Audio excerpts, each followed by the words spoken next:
When we talked about it, the last time it came up, we asked the question, if Portland Cop Watch had enough money, could we hire our own police officers too and have them do what we want? Because it seems like that's what the Portland Business Alliance is doing through this contract. I'm very glad to hear Commissioner Fish's amendment to prevent the automatic possible extension to 10 years. But in fact, the previous contract said this contract will last for 5 years, and no way will it ever be extended past 10 years. And now, essentially, you're extending it again another 5 years. So I don't understand the point of having that kind of language if you're just going to automatically renew the contract without having more of a public discussion. It's bad enough when the PBA exerts pressure on the city to enact bad policies like sit-lie and the anti-camping ordinance and crack down on certain types of people who are downtown, who are usually homeless people and poor people and protesters. But to give them the ability to pay for their own officers allows them to then decide what laws they're going to enforce.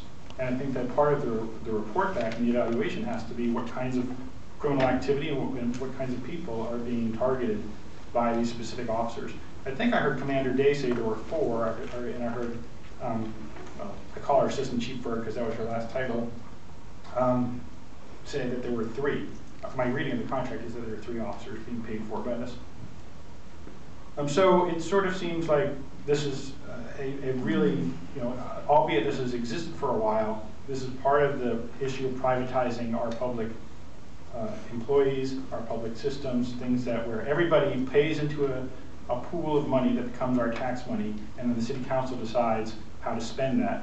But when a business alliance gets to decide how to spend the money and how the laws are going to be enforced, it really becomes a society for the rich.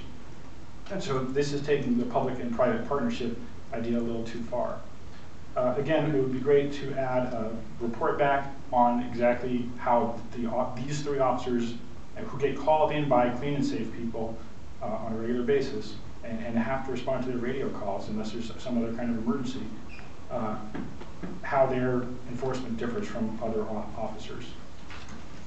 It was also interesting to hear about the complaint system, and while I appreciate that Assistant Chief Berg says that they're private, that they do have a complaint system, they make a report to the commissioner in charge.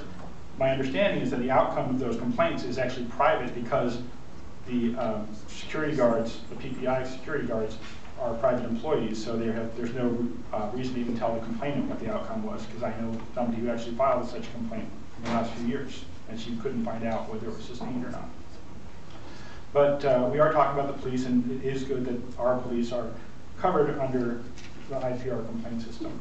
And so I guess the last thing to note is that Chief Berg is now in charge of the Clean and Safe program. The PPI is run by a former police officer, and many of the officers in that are former police officers, and there seems to be a very, very close, tight-knit relationship between this private security and private police and our Portland police, and that's also of concern.